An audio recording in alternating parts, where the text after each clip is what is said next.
मैं हूं दीपक चौरसिया। हमारे इस खास इंटरव्यू में आपका स्वागत है। हम आपको एक ऐसे मुख्यमंत्री से मिलवाने जा रहे हैं जो बेहद ऊर्जावान है, देश के सबसे यंग मुख्यमंत्रियों में से एक है और साथ ही साथ जब से वो बने हैं तब से उन्होंने जो एजेंडा अपनाया है वो है सबका साथ सबका विकास। लेकिन क्या वाकई सभी को विश्वास में लेके आए हैं? क्योंकि 100 दिन में किसी भी सरकार के कार्यकाल की समीक्षा करना उचित नहीं होगा, लेकिन क्या कितना भरोसा वो जीत पाए अपने राज्य की जनता का, कितना भरोसा वो जीत पाए उन तमाम समाजों का जिन्होंने जाति धर्म से ऊपर उठकर इस बार भारतीय जनता पार्टी को वोट दिया है।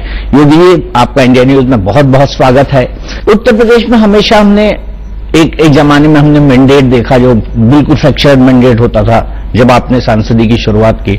उसके बाद सरकारों को बहुमत मिलने लग गया, मायावती जी की सरकार आई, अखिलेश यादव जी की सरकार आई। लेकिन ऐसा क्या लगा कि इस बार भारतीय जनता पार्टी एक ऑल्टरनेटिव दिखाई दी जनता को? देखिए, 2014 का लोकसभा का चुनाव देश के अंदर एक स्पष्ट मैसेज है कि अगर लीडरशिप है तो जनता का विश्वास उस लीडरशिप के साथ जुड़ेगा। आदरणीय मोदी जी भारतीय जनता पार्टी के प्रधानमंत्री पद के प्रत्याशी के रूप में सामने आए। गुजरात में उनके उपलब्धियों और उनके कार्यक्रमों को देश की जनता ने हाथों हाथ लिया और 2014 में आदरणीय मोदी जी के नेतृत्व में भारतीय जनता पार्टी नेतृत्व को पूर्ण बहुमत की सरकार बनाने का अवसर केंद्र में मिला है। स्वाभाविक रूप से उत्तर प्रदेश और देश की राजनीति भिन्न नहीं है, एक दूसरे। देश के अंदर मोदी जी के नेतृत्व में जो क्रांतिकारी परिवर्तन देखने को मिला है, सरकारें जनविश्वास का प्रतीक हो सकती हैं, यह उन्होंने साबित करके दिखाया, उसका प्रभाव उत्तर प्रदेश में पड़ा है।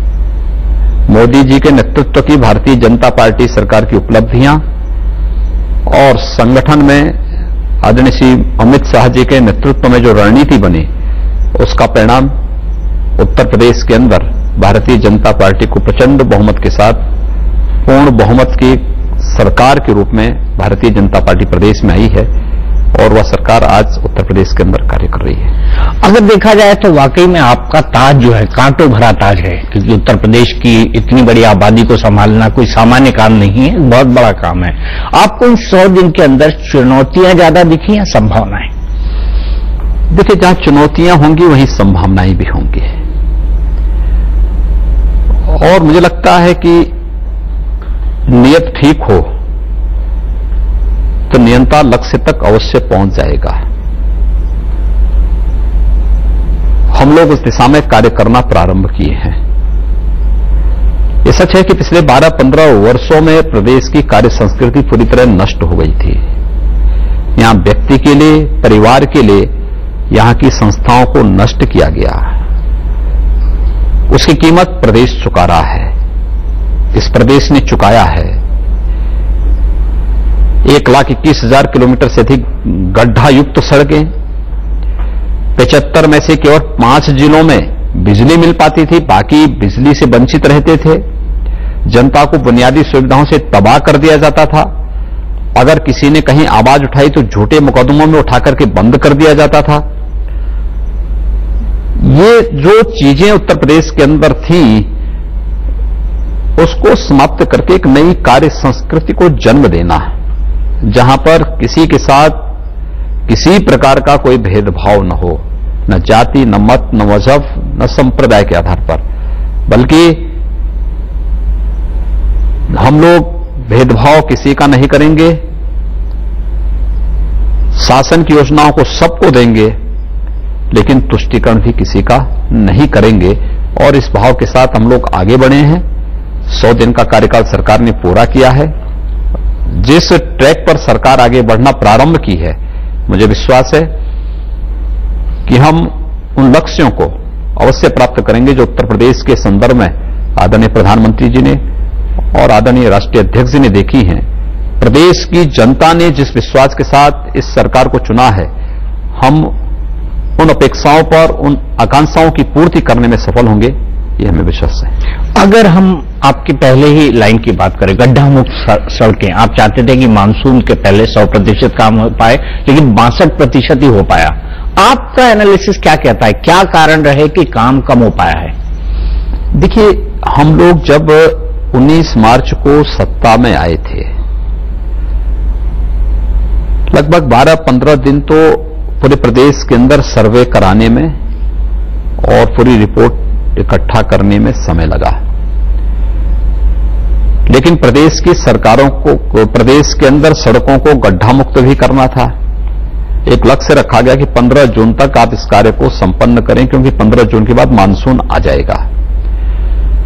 कार्य प्रारंभ हुआ और मुझे प्रसन्नता है कि पीडब्ल्यूडी ने, गन्ना विभाग ने, मंडी समिति ने, स्थानीय निकाय की इकाइयों ने और अन्य इकाइयों ने भी लगभग 85,000 किलोमीटर से अधिक सड़कों को गड्ढा मुक्त प्रदेश के अंदर किया। एक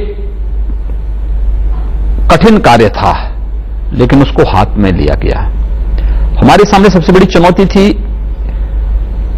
कि प्रदेश के अंदर एक तो कार्य संस्कृति समाप्त हो गई थी, क्योंकि जो गड्ढे हैं ये पिछली सपा और बसपा दोनों सरकारों के पापाचार और उनके भ्रष्टाचार के भी जीवंत उदाहरण है। इसलिए यह गड्ढा मुक्त हो यह प्रदेश, अब इस पापाचार, इस भ्रष्टाचार से प्रदेश की जनता को मुक्ति मिले, इस लक्ष्य को प्राप्त करने के लिए हमें आगे चलना था। हम लोग आगे बढ़े।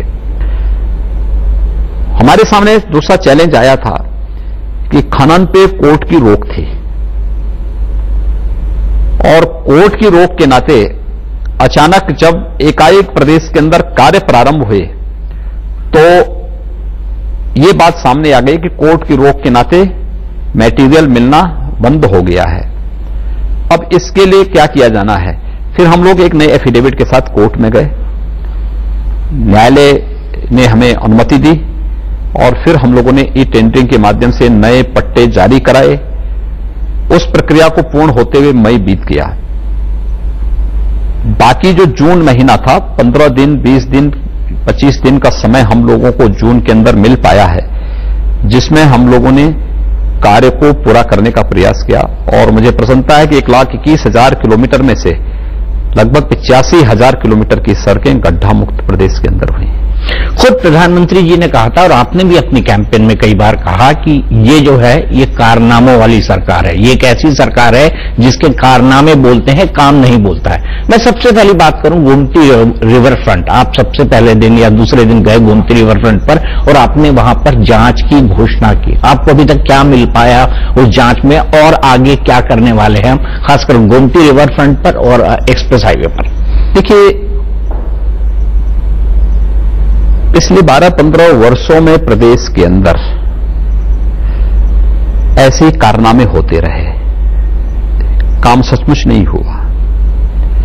काम होता तो प्रदेश का युवा यहां से पलायन करता, यहां का किसान बदहाल होता, प्रदेश में जंगल राज अराजकता की स्थिति होती, प्रदेश की नियुक्तियों पर बार बार न्यायालय को रोक लगानी पड़ती, खनन पर कोर्ट को रोक लगानी पड़ती। इसका मतलब ये सब कारनामे करते रहे। 160 करोड़ रुपए का गोमती रिवर फ्रंट का पीपीआर बनता है, डीपीआर बनते बनते 660 करोड़ हो जाता है। जनवरी 2015 में योजना प्रारंभ होती है, जनवरी 2017 में कार्य को संपन्न होना था, लेकिन मार्च 2017 में जब मैं वहां जाता हूं तो 24 परियोजनाओं में से केवल 8 छोटी योजनाएं पूर्ण हो पाई थी। बड़ी परियोजनाएं कोई टच नहीं की गई थी, 8 अधूरी थी और 1437 करोड़ रुपए तब तक खर्च हो चुके थे। कार्य अधूरे हैं। अभी जो लगभग 37 नाले गोमती जी में मिलते हैं, उनको टेप करने का कोई व्यवस्था नहीं। सीवेज ट्रीटमेंट प्लांट लगे, इसके लिए कोई व्यवस्था नहीं। आखिर आप किस गोमती जी के निर्मलता की बात कर रहे हैं जब आप एसटीपी नहीं लगा रहे हैं? शहर के या औद्योगिक इकाइयों के गिर रहे कचड़े को टेप करके और उस पर सीवेज ट्रीटमेंट प्लांट लगाने की कोई व्यवस्था आपके पास नहीं। टेप करने के लिए जो वहां पर नाले बनने थे, बने नहीं लेकिन बनने थे, लेकिन उसको फिर आगे 8 किलोमीटर आगे जाकर फिर उनको गोमती जी में ही गिरा देना था। ऐसी अनेक योजनाएं आपको दिखाई देंगे, कोई एक नहीं, अनेक योजनाएं। और इसलिए हम लोगों ने हाईकोर्ट के एक पूर्व न्यायाधीश के नेतृत्व में कमेटी गठित की थी। इसमें IIM लखनऊ और BHU के इस विभाग के एक्सपर्ट हम लोगों ने उनके साथ दिए थे। 3 सदस्यीय कमेटी ने अपनी जांच की, अपनी रिपोर्ट हमें दी। हम लोगों ने फिर एक हाई लेवल की कमेटी यहां पर गठित की। उसकी सिफारिश के आधार पर हमने मामला CBI को रेफर कर दिया है और हमें विश्वास है, इसमें FIR लॉन्च हुई है, हमें विश्वास है दोषियों को अवश्य सजा मिलेगी। इसमें भ्रष्टाचार की आपने बात की, तो कई स्तर पर भ्रष्टाचार हुआ। जैसे खनन, लोग कहते हैं कि खनन यहां पर एक धंधा बन गया था। गायत्री प्रजापति पर दूसरे मामले में केस हुआ, लेकिन उनका नाम बड़ा फेमस था। दूसरे एक मंत्री जी थे आजम खान, अभी ऐसा सुन रहे हैं कि उन्होंने कई सारी वक्फ की जमीन पर कब्जा कर रखा है और जल्दी ही रिपोर्ट आपके पास आएगी या आ चुकी है। क्या उन पर किसी तरह की कोई कार्रवाई होगी? देखिए, वक्फ से जुड़ा हुआ जो मामला है वह अत्यंत संवेदनशील मामला है, एक गंभीर मामला है। इस वक्फ की संपत्ति का इस्तेमाल अल्पसंख्यक समुदाय, खासतौर से मुस्लिम समाज की सामाजिक और आर्थिक उन्नयन के लिए होना चाहिए था। उसको कुछ व्यक्ति विशेष लोगों ने उसका दोहन और उन संपत्तियों को अपने अनुसार इस्तेमाल किया है। हजारों करोड़ रुपए का घोटाला उसमें भी है। सेंट्रल वक्फ बोर्ड ने भी इसकी जांच कराई थी और इसके बारे में कुछ सिफारिशें की थी। हमने उन सिफारिशों के आलोक में आगे कार्रवाई करने के लिए भेज दिया है और हमें विश्वास है कि इसमें भी कार्रवाई होगी। क्या आजम खान या फिर उनकी जौहर यूनिवर्सिटी, इसमें जो भी ये जो दो चीजें आ रही हैं कि आपकी संस्तुति में बात आई है, मैंने कहा ना, इसके बाद सेंट्रल वक्फ बोर्ड ने जो सिफारिशें की हैं, हमने उस आधार पर आगे उस पर कार्रवाई करने के लिए कह दिया है। जांच पूरी होने दें, जो दोषी होगा उसके खिलाफ अवश्य कार्रवाई होनी चाहिए और होगी भी। दूसरी जो बड़ा मुद्दा था जिसको आपने कहा, वो कानून व्यवस्था का मुद्दा था। 3 महीने, लगभग 100 दिन से ज्यादा ऊपर हो चुके हैं, लेकिन लोग कह रहे हैं अभी भी परसेप्शन ये बन रहा है कि सब कुछ ठीक करने की कोशिश तो हो रही है, लेकिन बदमाशों का खौफ अभी तक नहीं गया है। क्यों? देखिए, इसमें 3 प्रकार के उसमें आप देख सकते हैं। प्रारंभ में अपराध एकदम रुक गया, फिर तेजी के साथ बढ़ना शुरू हुआ, अब उतनी तेजी के साथ रुकना भी शुरू हुआ है। ये 3 चरण उसके आप देख सकते हैं। प्रारंभ में हम लोगों ने फैसले भी लिए, कार्रवाई भी प्रारंभ हुई है। बीच के चरण में घटनाएं कुछ घटित हुई, लेकिन उतनी तेजी के साथ, एक तो हम लोगों ने एक बात को कहा कि प्रदेश में 100% FIR दर्ज होनी चाहिए। किसी भी व्यक्ति की 100% FIR दर्ज हो, आप उसकी विवेचना कर लीजिए। अगर FIR झूठी है तो फिर आप उस व्यक्ति से पूछिए कि झूठी FIR क्यों दर्ज कराई है। लेकिन अगर एक बार थाने में आ गया, उसके साथ सम्मान से पेश आइए, उसकी FIR दर्ज करिए। ये कार्रवाई हम लोगों ने प्रारंभ की और उसके परिणाम भी आए। 100% FIR का परिणाम यह आया कि लोगों ने थानों में जाकर के या फिर ऑनलाइन FIR दर्ज करने की कार्रवाई अपनी प्रारंभ की। अब हम लोगों ने जब कार्रवाई इसके बाद प्रारंभ की है, तो बीच में प्रदेश सरकार की जो कार्रवाइयां थी, जैसे अवैध खनन के खिलाफ, अवैध पशु तस्करी के खिलाफ, अवैध वन माफिया के खिलाफ, इन सभी के खिलाफ जो कार्रवाइयां हम लोगों के स्तर पर प्रारंभ हुई, तो इन लोगों ने भी संगठित होकर के प्रदेश में एक बार कानून व्यवस्था को चुनौती देने का प्रयास किया था। लेकिन पुलिस ने मजबूती के साथ ऐसे तत्वों को रोका है। हम विश्वास के साथ कह सकते हैं कि सभी चीजें रुकेंगी और अब वे अवसान की तरफ जा रहे हैं। प्रदेश को अगर हमने संकल्प लिया है कि हम उत्तर प्रदेश को क्राइम फ्री बनाएंगे, करप्शन फ्री बनाएंगे, तो यह भारतीय जनता पार्टी की सरकार इसको करके रहेगी। क्राइम फ्री बनाने की आपने बात कही है, आपने 100 दिन के अंदर देख लिया कि हालात क्या है। यहां तक कि जो ब्यूरोक्रेसी है वो टोटली पॉलिटिसाइज हो गई है। अगर ये कहा जाए कि ब्यूरोक्रेसी जाति के हिसाब से बटी हुई है तो इसमें भी अतिशयोक्ति नहीं होगी। आप और कितने दिन का टाइम लेना चाहें जब उत्तर प्रदेश में हम ये कह सकें कि वाकई गुंडे खौफ खाने लगे हैं और योगी जी की सरकार आ गई है? देखिए, गुंडे खौफ खाना शुरू कर दिए हैं। ऐसा नहीं है कि कोई अब उस प्रकार की हरकतें कर दे। पहले गुंडे इसलिए बेखौफ थे क्योंकि उन्हें राजनीतिक संरक्षण प्राप्त होता था, सत्ता का संरक्षण प्राप्त होता था, और सत्ता का संरक्षण पाने वाले वे तत्व प्रशासन पर भी और शासन पर भी भारी पड़ते थे, आम जनता का जीना हराम कर देते थे।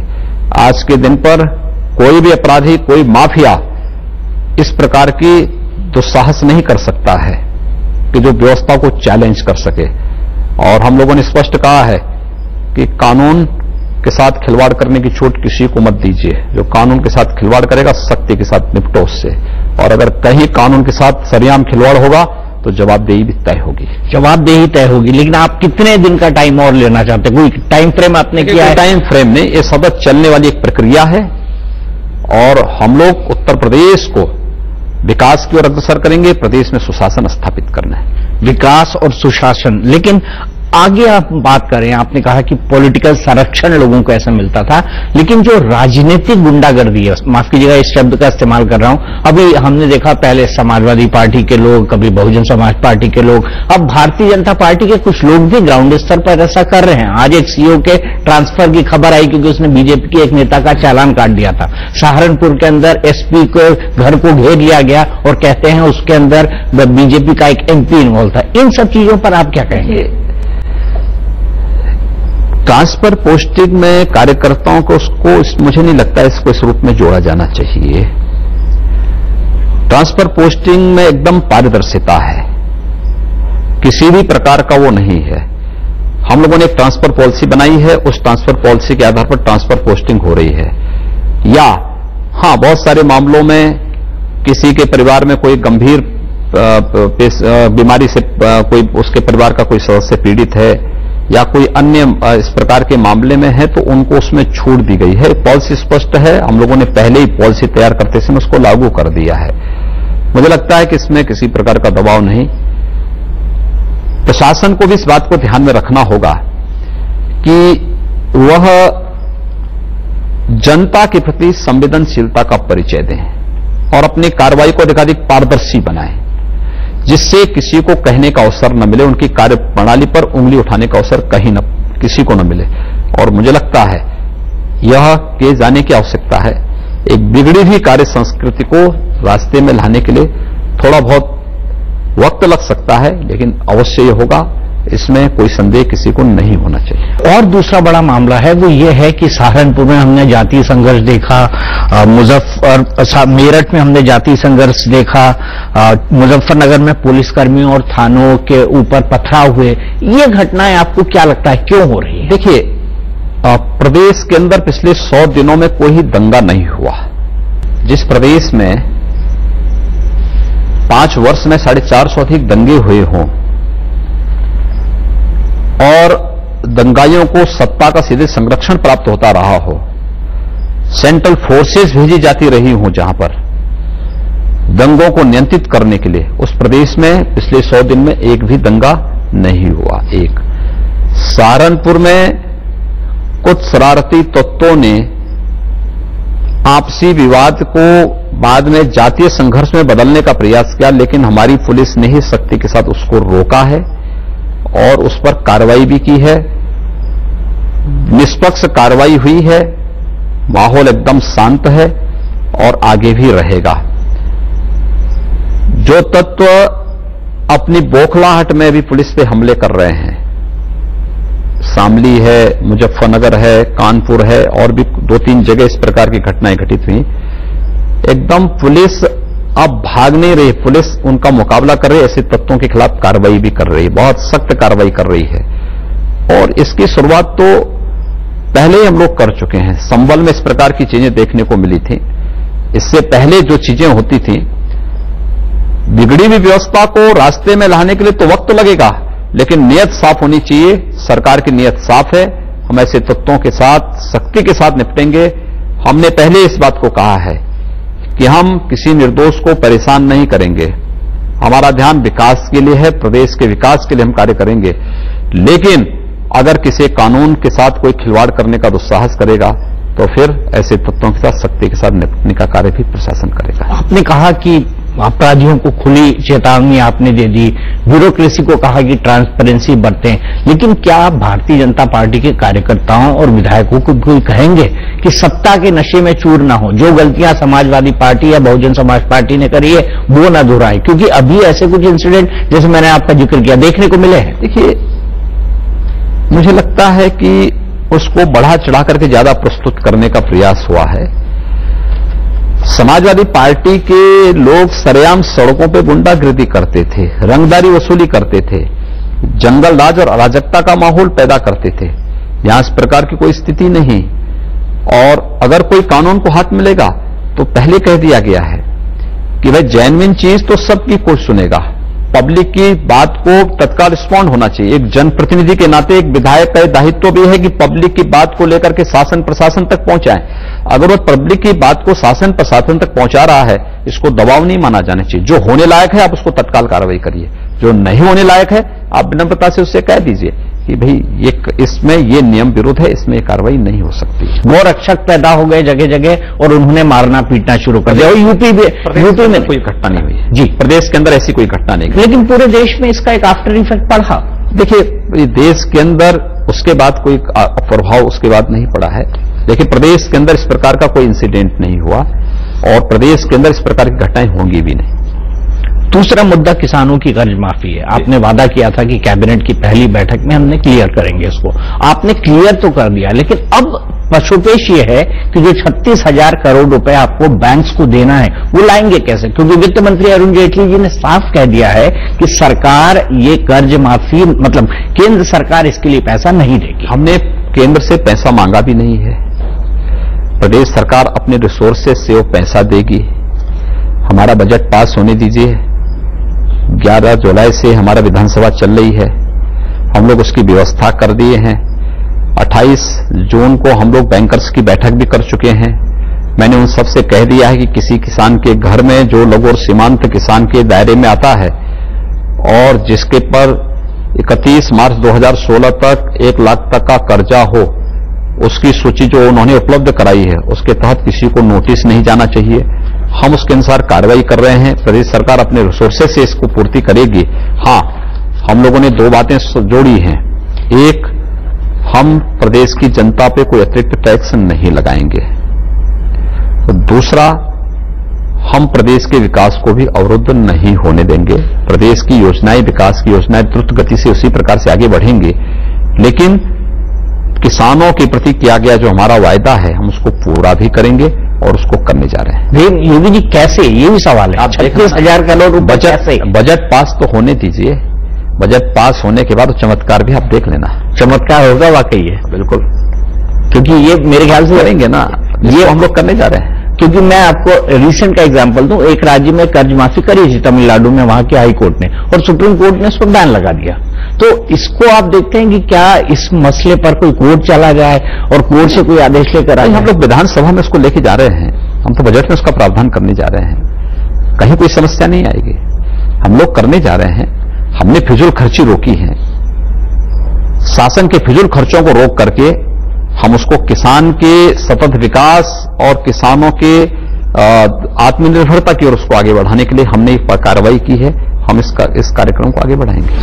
छवि देखकर जब तक जो इस योगी जी को हम जानते हैं, एक प्रखर हिंदूवादी नेता का चेहरा आता है, और आपके चेहरे को देखकर सबसे पहले लोगों को एक चीज ध्यान आती है कि गोरक्षनाथ पीठ का कोई सबसे बड़ा संकल्प था तो ये था कि राम मंदिर बने। आपके दादा गुरु भी, आपके गुरु जी भी, आप भी लगातार इसकी बात और इसका काम कहते रहे। अब मोदी जी की सरकार है, उसको भी मेजॉरिटी है, योगी जी की सरकार है, उसको भी मेजॉरिटी है। क्या करेंगे अब आप? अब आपको ऐसा नहीं लगता कि आपको बातचीत शुरू करा देनी चाहिए? देखिए, मैं तो अयोध्या गया ही था। मैं 31 मई को अयोध्या गया था। भगवान राम लला के दर्शन मैंने स्वयं किए थे। हनुमानगढ़ी जी में भी गया था, सरयू जी की भी दर्शन किए। अयोध्या में सभी संतों के साथ मुलाकात किया, कार्यक्रम में भी भागीदार बना। और मैंने सबसे अपील की है, मैंने कहा सरकार इसमें पार्टी नहीं है, दो पक्ष हैं, मामला न्यायालय में है। उच्चतम न्यायालय के माननीय मुख्य न्यायाधीश ने इस संबंध में कुछ सुझाव दिए हैं और सुझाव स्वागत योग्य हैं। दोनों पक्ष बातचीत से इस समस्या के लिए कुछ रास्ता निकालिए। सरकार इस मामले में आपके साथ खड़ी होगी और बहुत अच्छा उदाहरण होगा अगर इस समस्या का समाधान बातचीत से हो जाए।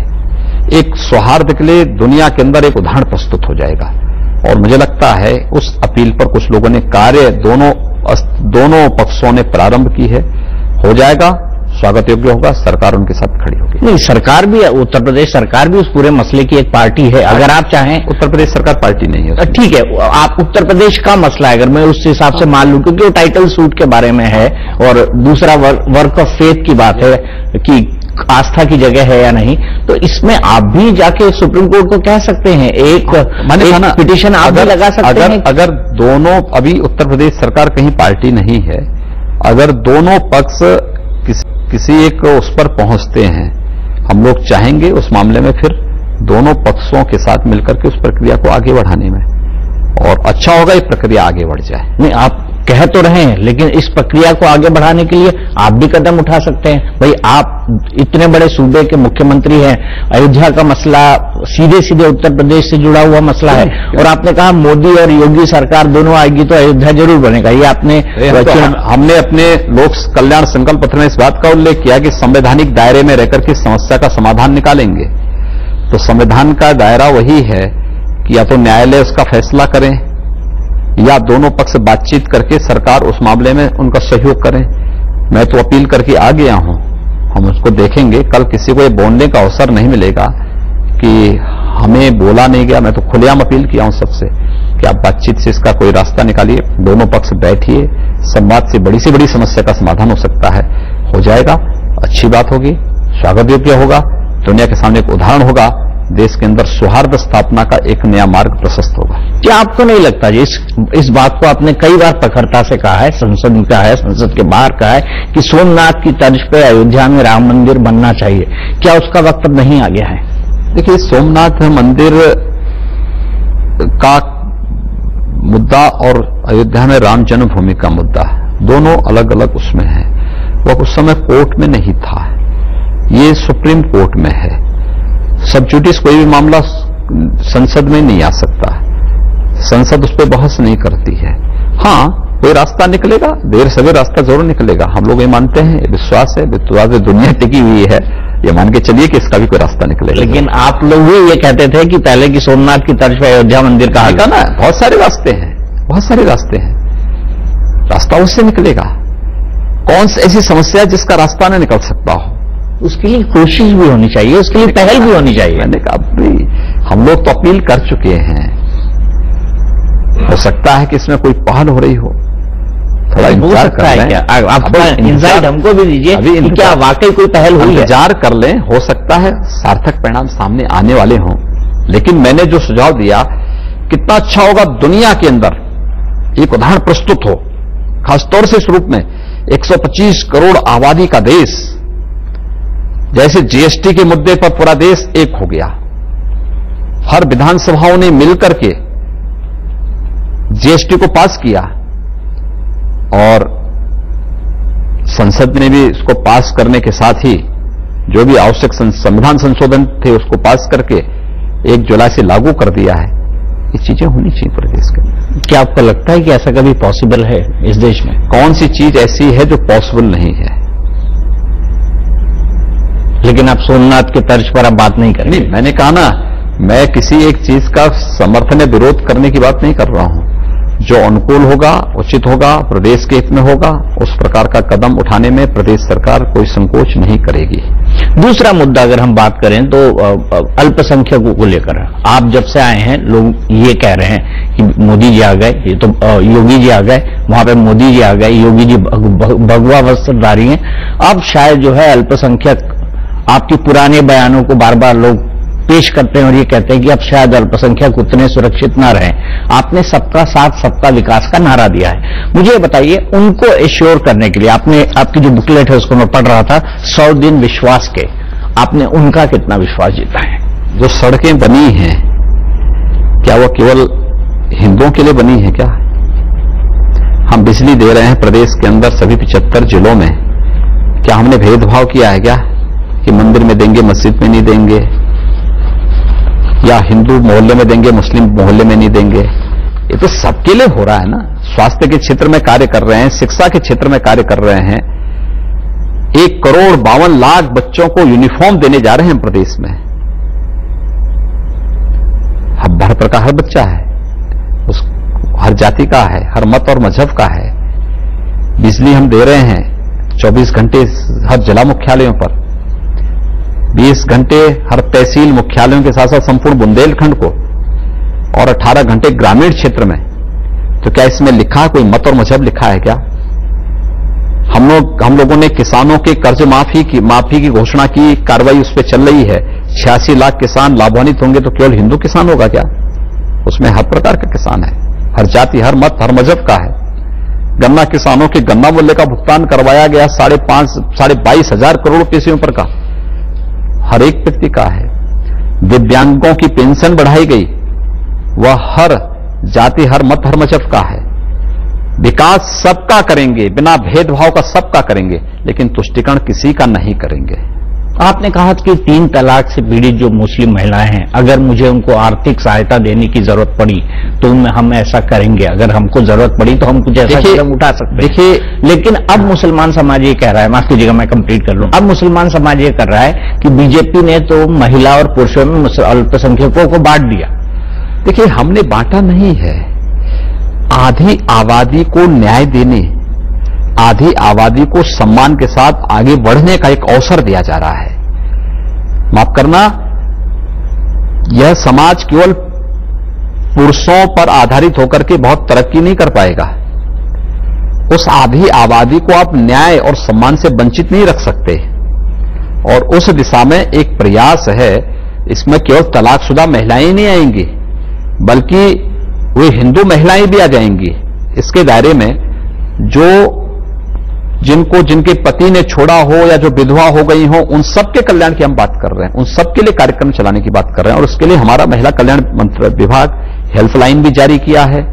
उनके लिए हम लोग विशेष योजनाएं बना रहे हैं। रानी लक्ष्मीबाई योजना के अंतर्गत उनके पुनरुद्धार की, पुनर्वास की एक नई योजना को आगे बढ़ाने का कार्य कर रहे हैं।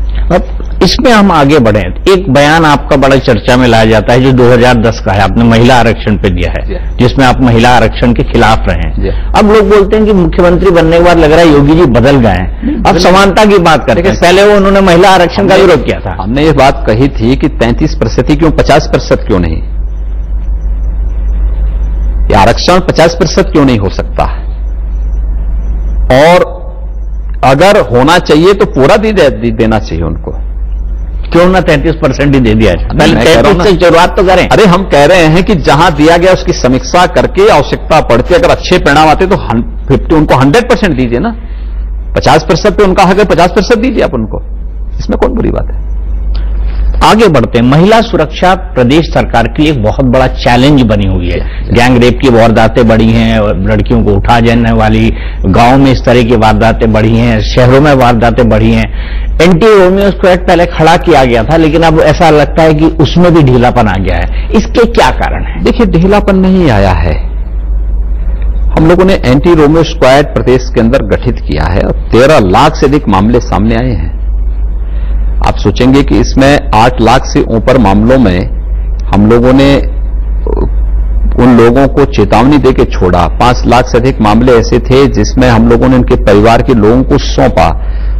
बाकी लगभग 13,000 ऐसे मामले थे जिसमें कार्रवाई करनी पड़ी, लेकिन ये कार्रवाई एक समय विशेष के लिए नहीं थी, निरंतर चलने वाली प्रक्रिया थी।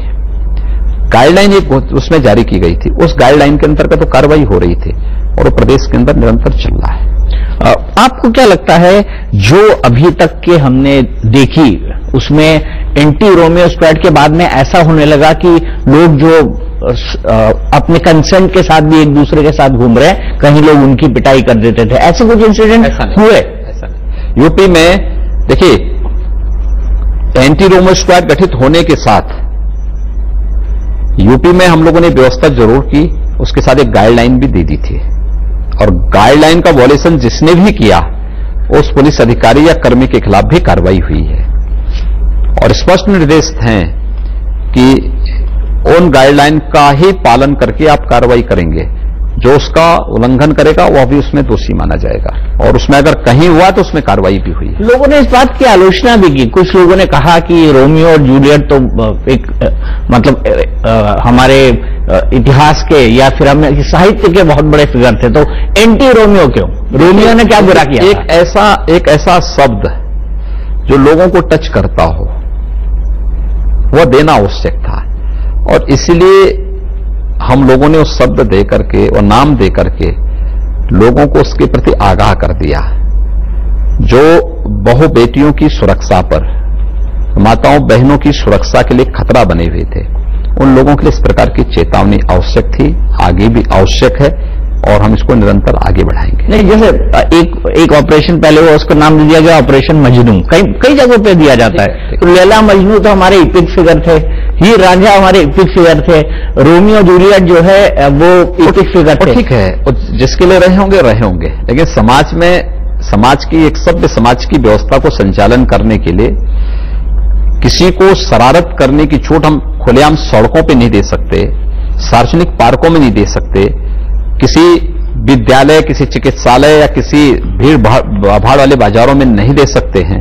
इसलिए ऐसे तत्वों से मुक्त रखने के लिए अभियान चलाया गया। ठीक है, हम अगर आगे बढ़ें और हम बात करें शिक्षा के क्षेत्र की और सड़क पे हमने बात करी, अगर हम बेसिक बात करें तो एक आदमी की बेसिक नीड होती है रोटी, कपड़ा और मकान, बिजली, सड़क और पानी।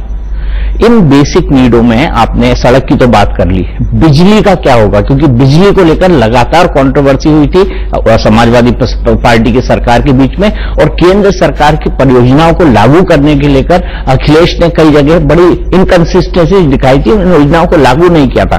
तो कितना स्पीड अप होगा अभी काम? देखिए, प्रदेश का दुर्भाग्य था कि इस प्रदेश में पिछले 12-15 वर्षों में समाजवादी पार्टी और बहुजन समाजवादी पार्टी ने व्यक्ति के लिए, परिवार के लिए यहां की संस्थाओं को नष्ट किया है। पिछले 3 वर्ष के दौरान केंद्र में मोदी जी के नेतृत्व की सरकार ने जो भी योजनाएं लागू की थी प्रदेश में उन्हें लागू नहीं करने दिया गया, और बिजली के मामले में भी आप आश्चर्य करेंगे कि 100 दिन के अंदर हम लोगों ने 18,500 से अधिक मजरों में विद्युतीकरण का कार्य संपन्न करवाया है। प्रदेश के अंदर 8,000 से अधिक ट्रांसफार्मर बदले गए।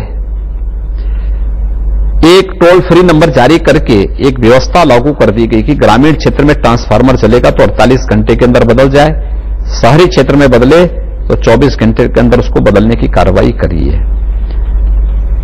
विद्युत का वितरण समान रूप से पूरे प्रदेश के अंदर किया। बिजली वितरण में जो वीआईपी संस्कृति थी प्रदेश के अंदर, उसको पूरी तरह बंद करवा करके एक समान रूप से प्रदेश के अंदर विद्युत वितरण का कार्य हम लोगों ने किया। और मुझे लगता है कि अन्य जो समाज की आवश्यकताएं हैं, पहली बार आपने देखा होगा कि बुंदेलखंड में पानी का हाहाकार नहीं मचा, क्योंकि आते ही मैंने वहां पर अपने एक मंत्रियों के ग्रुप को वहां लगा दिया था। पेयजल की समस्या का समाधान होना चाहिए, हर हाल में होना चाहिए, नहीं तो पिछले वर्ष भारत सरकार को ट्रेन से टैंकर लगा करके वहां पानी भेजना पड़ा था।